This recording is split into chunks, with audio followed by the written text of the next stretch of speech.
Добрий ранок всім. Сьогодні у нас по плану розборки.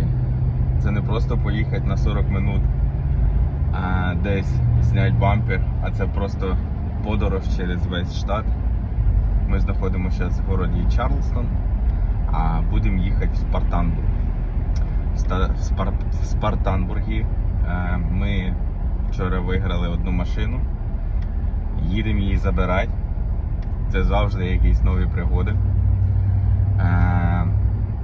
І по дорозі ми заїжджаємо в пару розборок, тому що у нас є машини, до яких треба запчасти завжди. Ось. Анатолій сьогодні у руля. От. Анатолій, пару слов. Думаю, буде прикольно.